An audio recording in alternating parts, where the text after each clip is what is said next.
5 of splitting my year living between London and the United States. So I want to answer all of your questions about living in London, specifically as an American. 60-second context: I moved to London in 2019 to work at the US Embassy. I met my boyfriend during that time, and throughout COVID and everything, ever since, we have been splitting our time living in London and the US. Again, I'm going on year 5, so I am pretty much an expert on this. I won't boast the same level of excellence as 10-year-long Londoners, but I do have some very valuable information for you. I've had these questions come in from Instagram, so I know you're gonna want the answers to these questions as well. I had every intention of doing this video in Hyde Park because it is not only my favorite place in London, but my favorite place on this planet. But the lighting wasn't right, the vibes weren't right, and this might be more appropriate because I'm now in Greenwich Park, just outside my home in London. Let's jump right into your questions. The first question is living in London safe? So there are definitely pickpocketers in really crowded areas. Even still today, I'm very mindful of my bag and making sure that it is secure because people will definitely try to pickpocket you in certain areas. Just like every city, there are shady areas to the city, and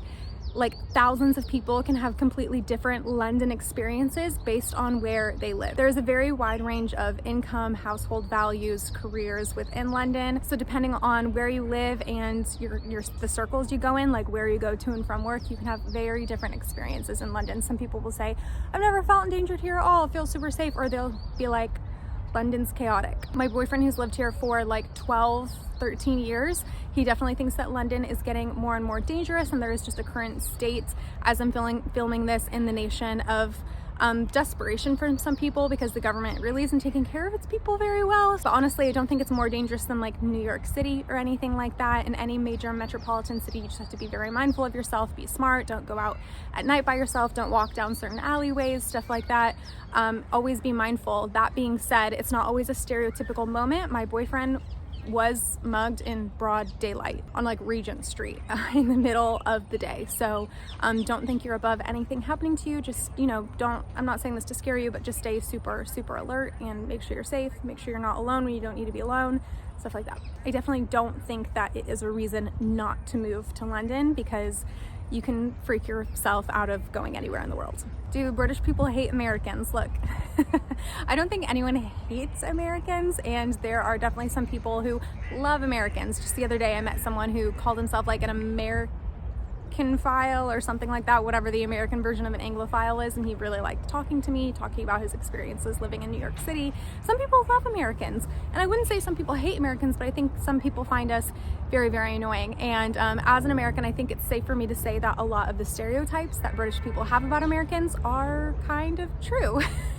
As far as being relatively louder, relatively potentially more obnoxious than most British people. I know they view our sense of optimism as potentially naive, stuff like that. Oh, look at that cute dog. So there's truth wrapped up in the stereotypes, but just like there's truth wrapped up in the stereotypes that American people have about British people, they're just big generalizations. I personally don't take it personally because it's not personal to me. It's a stereotype. It's a generalization. It's also important to keep in mind that London is a very international city. So there are people from literally all over the world. It's not like you stick out like a sore thumb if you're American here. A lot of Americans live here. It's very normal. Some people might ask you where you're from or what you're doing here, but that's only like a few people have ever asked me. What are my favorite things about living in London? So historically, even as a child, I've always loved like Jane Austen novels, movies. I just loved the whole like old, like pure English period drama stuff. And I mean, I've always been obsessed with the British monarchy, but like not the current one necessarily, but like its history, Tudor era, Victorian era. Like I've just been obsessed my whole life. So to live in London today, where there are remnants everywhere of those time periods and what inspired things like Jane Austen novels, like that is so inspiring to me. Like actually, if I just like walked that way a little bit, I would be able to find like a Queen Victoria post box, like a post box that was put up during the Queen Victoria era while she was queen. It just, that stuff gets me, you know what I mean? And right now I'm in Greenwich Park, and Greenwich Park has a ton of Tudor history. It was founded by King Henry VIII. Queen Elizabeth I was born just over there in that direction. She has like an oak here, a fallen oak that was literally her tree. It fell down and they roped it off because it was Queen Elizabeth's tree. That is in that direction. So I just love that. I eat it up. Like it inspires me. It inspires me in my work. It inspires me in my life. It inspires me in my style. Just, you can see how it energizes me. That's my personal favorite thing about living in London, but there are so many things to love about living in London, even if that's not your thing. Another thing that I love about living in London is that it's a global hub. Like, I really thrive in areas of diversity where cultures and people from around the world come into one place. I like being around people who are different than me, and that's London. Like, I grew up in kind of like a small cultural bubble. Like, we were all in this bubble and everyone thought that's the way that the world was. I knew it wasn't, thankfully, because I had parents who took me traveling around the world, and I'm actually born in the Netherlands, so I wasn't even like born in the US. So I knew that I knew there was more than the bubble, but I just get very frustrated being around people where like the bubble's all they know and like all they think is like valid. So I like being in global hubs where there's people from all around the world who come together. That really inspires and motivates me. Another thing I love about living in London are the parks. Like, the parks, Hyde Park, Greenwich Park, Regent Park. I'm obsessed with them all. They're so good. Holland Park, Richmond Park, they're just all so good. I think it's just like, imagine Central Park, but you actually can't see the city and you have multiple options, multiple choices. Like, it's so nice. It just feels like you're in, do you know why I love parks so much? Is because I feel like they're so idealistic, they're so quintessential. You feel like you're going back in time because like the benches are all like old, the trees are 500 years old. And I just feel like Mary Poppins can come and tap me on the shoulder, or I feel like Jane Austen can come and tap me on the shoulder. I feel like it just feels like your classic English stories come to life, or any of them could come to life in an English park or in a London park, because it's just so idealistic and it's so preserved and it's a little escape from the city. Is London car friendly? Not really. My boyfriend has a car, but we only use it to leave the city. We never drive through London with the car, so no. What are your favorite things in London? I love so many things. Hyde Park's my favorite thing. Honestly, just grabbing a coffee. I suggest getting a coffee outside of Hyde Park at Jumo. Walking it through Hyde Park, walking from like Kensington Gardens, Kensington Palace to the Italian Gardens. It takes you kind of right through, but then you can wander even more if you want to like Hyde Park Corner, like that little route. So sweet. Takes a few hours. It's absolutely beautiful. Not a few hours, maybe an hour. I don't know. Depends on how fast you walk. It's so beautiful. Also, a lot of my favorite memories in London involve going to the theater. I love the theater. I have seen, off the top of my head, but I know I'm forgetting some, Wicked, Six, Back to the Future, Pretty Woman. I'm forgetting some, but anyway, they're all really good. It's just such a special night out. Actually, if you want a specific restaurant recommendation, I suggest going to Augustus Harris. It's near Covent Garden. That's where Tom and I had our first dinner date, and it's so good. It's just like real, authentic Italian food, but not the kind that makes you feel heavy and like bloated afterwards. You feel really good afterwards. Go to Augustus Harris, find like a romantic booth with a candle, and then walk over to the West End for a show. Amazing date night. So good. I also love a bankside walk, like a walk along the bankside. So fun, so much history. I feel like I'm in Elizabethan London, but in a safe way. And there's so much Shakespeare history. If you're into that, just walk along the bankside. Lots of restaurant options, places to get a drink. We love whiskey ginger. If you're a whiskey person, I'm a whiskey girl. I'm a whiskey girl. What the heck? I am though. So I recommend whiskey ginger. It's really fun. You should stop at the Southwark Cathedral. Lots of Shakespeare stuff there. Walk past the Shakespeare Globe. Oh my gosh, go get afternoon tea at the Swan. It's connected to the Shakespeare Globe. So fun. I could go on and on. I actually have a London guide. It has over 100, way over 100 now at this point, recommendations. You buy it once, you have it for life, regardless of the updates I make.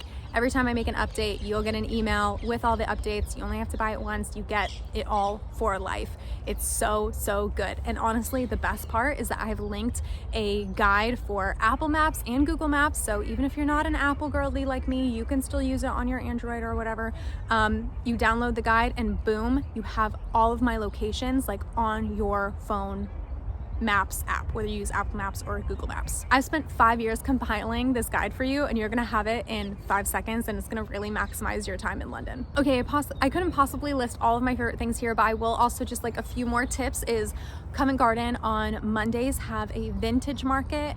I suggest going to that. I always find like cute little vintage rings from like the Victorian area or Georgian area or something there. So fun. Also, if you're wanting to do something special in London like right away, maybe you're just visiting or maybe you are moving and you're just like, I want to like infuse a little bit something special into my time, I suggest going to the Madison Rooftop Bar. You have a beautiful view of St. Paul's Cathedral and other things I'm sure, but I suggest you kind of maybe go at like sunset so you can see the skyline, I guess is what I'm trying to say. And St. Paul's, you're like face to face with St. Paul's Cathedral. It's so fun. I went during the winter, I think it was.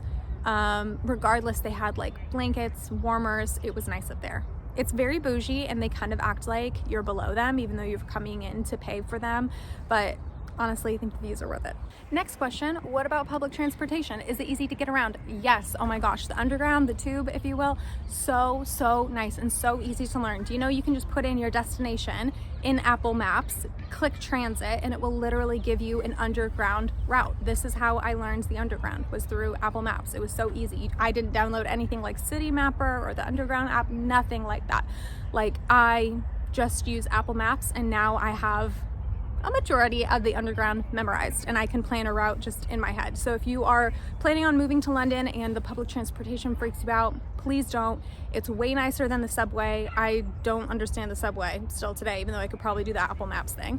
And it's cleaner, it's better. Some lines are better than others, but I promise you're gonna do the Apple Maps hack and within a month or two, you're gonna have your route down. You're gonna be able to put little routes together in your mind off the fly. You're gonna feel so good about yourself. You're gonna be like, well, London was made for me. I know this town like the back of my hand, and it's gonna be amazing. So definitely easy to use. Sometimes I have to use a bus or whatever.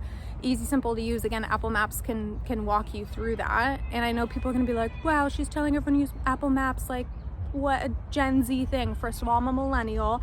Second of all, it really, eventually you memorize the routes and you don't have to do it through Apple Maps anymore. A little hack though, while you're learning the underground and your routes, screenshot what Apple Maps tells you to do, because once you go underground on most lines, you will lose service. And so if you need to look at it again or pull it up or whatever, not going to be able to. So screenshot it. I have a ton of screenshots from like 2019 of my underground routes that I should probably delete. This is where we get juicy, dating in London. So immediately when I moved to London, the moment my plane's landing gear hit the tarmac, I Googled most popular dating apps in London. One of them that came up was Bumble. I know you can use Hinge, like Bumble, Hinge. I'm sure there are some like UK ones as well, but most people I talk to here use Bumble and Hinge. Bumble is where I met my boyfriend. A little cautionary tale. I got so excited because I'm like, I'm moving to London 100%. I'm going on a ton of dates with men who sound freaking amazing. It's the accent for me. I was so pumped, but let's not romanticize it. There are trash men everywhere in every single country. I have gone on terrible dates where I was, let's just say, invited to communal activities. That's all I'm going to say. And maybe that's your thing. It's certainly not mine. It's certainly not who I wanted to go on a date with. So you win some, you lose some, just like everywhere. But I did meet my boyfriend through the Bumble app. Bumble, we've been in contact about collaborations. Let's sign a contract. Let's get it done. There's only one consistency in British men that I think is a little different than American men. And this isn't necessarily, like a bad thing. I'm not saying American men are worse than British men. I do feel like once you go British, you can never go back after the accent. Just, that's a me thing. But I do find between me and a lot of my friends who've dated British men who are American, they've said like, it's definitely harder for them to express their feelings, or to communicate their feelings. Like they want to bottle it up, they want to push it down. And I do think that is just some kind of way that English men have been raised, you know, who are our generation. I think it's just a cultural thing. Now, obviously, there's like toxic masculinity in America that encourages American men to do the same thing, but it's just like a different level here where I'm just like, it's kind of like pulling teeth to get you to tell me how you feel. Like, and I think they think it's gonna, well, I know like for many men, it's like they think it's gonna cause problems, like we're gonna fight and then break up, where I'm just like, no, I just need to literally know what's on your mind. But that's kind of like the only one differentiator, and again, that doesn't make them bad partners by any means. Just something to maybe think about as your American heart just wants to talk and share feelings, and British heart just might not want to. or might not want to so easily. Areas to live in London. So many different ones, totally depends on your budget and what you can afford. If I was rich and had all the money in the world, I would move to Richmond today. I would have moved to Richmond yesterday. I think Richmond is so beautiful. I'm also someone, I think ahead, I plan ahead. I want to have like one, maybe with a gun to my head, 2 kids in the future. Like I just think about like where would I want to raise kids. I think Richmond's beautiful. Richmond Park's massive. I just love like being near the river, horses walking through the park, beautiful architecture. Historically, like the upper class, like richer people lived in West London, and I think a lot of it had to do with something about like the way a sewage ran, or like somewhere like the fragrance of the sewage, like it floated east or like southeast or something like that, so rich people didn't want to live there. If you know all the details, you should definitely comment it more coherently below for everyone to benefit from. But so yeah, like just like Richmond though, it's so open. It's like a park with houses and cute London stuff, and you've obviously you're immediately in central London if you need to be. I love it. That's my dream. So if you're watching and you have a ton of money that you want to blow, I would suggest Richmond, honestly. That being said, I lived in South Kensington for 3 months because there's no way I could afford to live there longer than 3 months. Maybe if I took a roommate, and had a super small flat, then I would be able to. I just don't want to sacrifice everything based on where I live, but it was really fun. Again, if you have money, you want to have the fun experience, do it. Now I live in Greenwich. Greenwich is absolutely amazing. On a map, Greenwich looks far out from everything, but I can be at London Bridge in 10 minutes. So it's so connected. And again, transportation here is just absolutely incredible. So everything's connected. You can definitely find a way to get from like areas on a map that look far away from central London. You can immediately be in central London if you live on, like close to an underground line or a northern rail line or even an overground line. You can make it happen. When I moved to London in 2019, I looked at the embassy because I knew I was going to be going there every day for work, and I said, okay, what's kind of like what areas are near here that I would want to live in? And so I picked like South Kensington, Chelsea. I lived in kind of both for a little while. But you don't have to be that close to things. Like you can live in Clapham, you can live in Greenwich, you can live in North London and get to central London super easily. I promise you. It looks far away on a map. It's not. Everything in London is super close together and really connected because of public transportation. Are there any words in British English that you had to learn? Yes, 100%. So there are some English words that I literally did not even know was English. For instance, the first night that I made a dinner in my home in London in 2019, I had some kind of pasta, noodles, whatever, and I read the description and the directions, and it said that I needed to cook it on a hob. I'm like, what the heck is a hob? Obviously with context clues I could figure it out, but just an example of like, is this English? I don't really know. This is embarrassing to me because I was a pretty big literary nerd, but like it didn't register with me like what a fortnight was. Like when I worked at the embassy and they were like, oh yeah, maybe we can just circle back around to this in a fortnight. I'm like, I literally had to Google it, which again, embarrassing. I should have put it together from like literary books that I've read in school and stuff like that. Had to look that up. I'm sure there is a lot of other examples I could give, but this last one is a point of pride for me. So when I worked at the embassy, I was asked to put a meeting on my calendar and a ton of other people's calendars. And it was actually to go meet producers at the BBC studios, which was one of the best days of my life in London. And, someone said, oh yeah, let's put it on the calendar for 1:30. And I'm like, 1:30. I didn't know if that was 12:30, like 1:30 or 1:30. Actually, with that one, I don't think the Google results were clear. So I ended up like embarrassing myself and asking my boss, like, does this mean 12:30 or 1:30? And he was just like 1:30. I'm like, got it. Awesome. And actually just today I was walking through Hyde Park. Someone asked me, sorry, do you have the time? And I said, yes, it's 1:30. And it was seamless. I was so proud of myself. Where to find flats in London? So when I first moved to London, it was just easy for me because I was in the United States when I was needing to find a place to live in London. I need to know, like, when I land, where am I going to go home? So I used long-term Airbnbs at first to find a place, but I've also found that you can contact people like who are listing on Airbnbs. You can contact them directly to negotiate. That's one tip. Obviously, that's not going to be something if you have like a year-long lease that you need to sign, but it is an option just to get started if it's easier for you to just find a place in London long term when you get to London. As far as real estate websites, finding a flat to rent or something like that, I suggest using Rightmove. I've used that one before, really like it. Zoopla, and Home Views. I've never used Home Views, but I've known people who've used it and really liked it, so I'd recommend those 3 websites for you. What US city is London comparable to? So I lived in Washington DC for almost 4 years, and I think it's comparable in some ways to DC as far as you're not going to be surrounded by skyscrapers most of the time. There are a few in London, but you're not going to be surrounded by them most of the time. A lot of the buildings, because it's an older city, is shorter. Just like in DC, you're actually going to see the sky. Also similar to DC is just all the greenery, all of the parks. The architecture is very much the same. DC pulled a lot of that European architecture from places like London, France, even a little bit. So the vibes there are similar. As far as like the crowdedness, the size, the mass appeal, I would compare it to New York City. The crime, I would compare it to New York City. I would compare it between the two. I think it's much more beautiful than New York City, and I love New York City. It's nothing against it. I just like being somewhere where I can see the sky, where I have more greenery options. Yeah, it can be like pretty dirty too. Again, like thousands of people can have completely different experiences in London based off of where you live or the circles that you go in, like to and from work and stuff like that.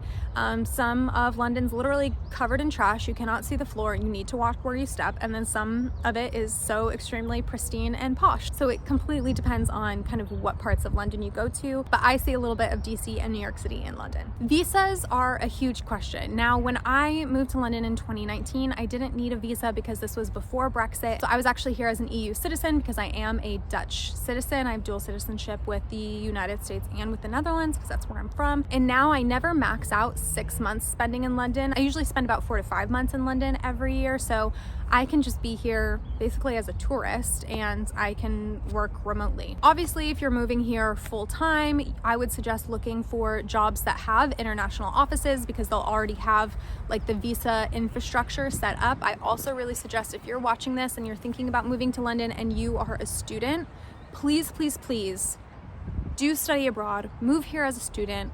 Like, study at a college here. There are so many universities here. Like, please, please, please, if you're feeling the itch at all to move to London and you're a student, do it now. It is never, ever going to be easier or less expensive for you to experience living in London than when you're a student. Please do it now. Like, we're done guessing. We're done thinking about it. We're done overthinking about it. We're just doing it. Okay, you're gonna do it. You're gonna do it. If you have any more questions because you're like, okay, I wanna do it, but I have this other question, comment it down below. I'll answer it because you have to do it. Lastly, if you're like, well, I don't know, what kind of jobs do I look for? What kind of programs do I look for? I really love using the LinkedIn job search alert feature. I don't know what it's really called, but you can create like, I'm looking for a job in this industry, in this area, put in London, and there might even be an option for you to pick like, I'm US and I want to work in London, needs to be something international, needs to be something with a visa, I don't know. But look for job alerts in London, set up that job alert, and I think you can even make it private so no one has to know that you're looking for jobs in London. I used that feature not for when I was coming to London, but when I was living in DC, and even though that's not international, they gave me a ton of really great job listings through that feature on LinkedIn, so I'd highly recommend doing that. Lastly, what are some pros and cons of living in London? Let's start with the cons because I want to end with the pros. It's very, very crowded. It's very crowded here, which is why I think I love the parks because I can get away from people, I can have some fresh air, I can have some Elizabeth time. I don't feel like I'm like breathing in everyone's business all the time. I don't have to worry about pickpockets. Too crowded, there are too many people here. I don't know what's happening. I'm not loving it. London is not my forever home. Like, I'm really, really enjoying it right now in this season of my life. I'm so grateful that I feel like I have the best of both worlds, splitting my year between London and the United States. Like, I get the best of both worlds, but the amount of people can really get to me. Like I said earlier, depending on where you are in London, some places are literally covered in trash. There's literally like poo, and I'm just like, how did it get there? It's some parts of London are literally disgusting, but I think that truly is every city and you just have to get used to it. I'm not rich enough to just live and stay in Richmond all the time, unfortunately. So yeah, some of it's pretty gross. If you're rich enough to avoid those gross areas in London, I commend you. I'd love your secrets. What's your investment portfolio look like? Should I do something similar? And then obviously the last kind of con is like always needing to be super aware safety wise. Like, obviously you should be aware of your surroundings and like make sure you're safe all the time, no matter where you are. But sometimes I don't know, when I'm at home in America, like I'm so much more chill and relaxed, and there are fewer threats because there's fewer people.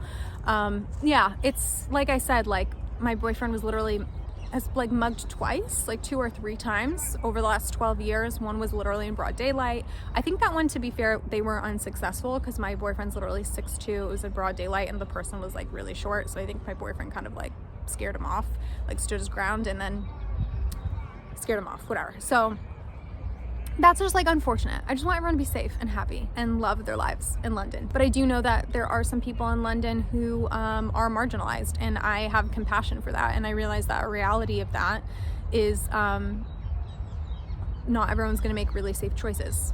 I understand that. Let's go for the pros of living in London, because there's really so many. For me, it's really got to be the history. Again, feeling like I'm living in a Jane Austen novel a lot of the time, not all of the time, again, when there's trash, not then, but a lot of the time feeling like I'm living in a Jane Austen novel, feeling like I'm walking in the remnants of like Tudor history. I'm like literally right now, Greenwich Park is Tudor history. Earlier today, my boyfriend and I were running errands. While we're literally running errands, I'm like, oh my God, this is where Queen Elizabeth was born. I walk on the ground where Queen Elizabeth I was born almost every single day. Like that. Oh, that lights me up. I love it so much. And the culture, global hub. I love all the culture. I love the things that other cultures bring to London. I like that. I like being around people who aren't just like me. That inspires me. Also, London's just iconic. Like knowing that you are in one of the most iconic places in the world. A baby knows what like Big Ben is and might know where it is. Like to be that iconic, to be in a place that's iconic, I'm sorry, who do I think I am? To be in a place that's that iconic is fun. It really is fun. And some people aren't going to care about that. For me and my personality type, I care about that. I really care about it. Obviously, there's so many job opportunities here. I don't work in London, but I have made a ton of actually, that's not true. I have had several jobs in London. Like not only just networking connections that have benefited my company Trades of Hope. The reason my company Trades of Hope was featured in Forbes was because of a networking connection through being in London. Also, I've had a ton of content creation collaborations through brands in London because the market is just so much smaller in London, so it's a lot easier to break into than the United States. I have a lot of brands that I love to work with regularly in London, and I'm really grateful for that. And lastly, this is going to be a personality thing. You either view this as a pro or you don't. It's just timeless. Like London is timeless. I feel timeless here. My style feels timeless here. I feel like the mom Elizabeth James from The Parent Trap. Like I feel sophisticated. I feel timeless. Not when I'm stepping over the trash. I need to let that go. But I don't know. It's so beautiful.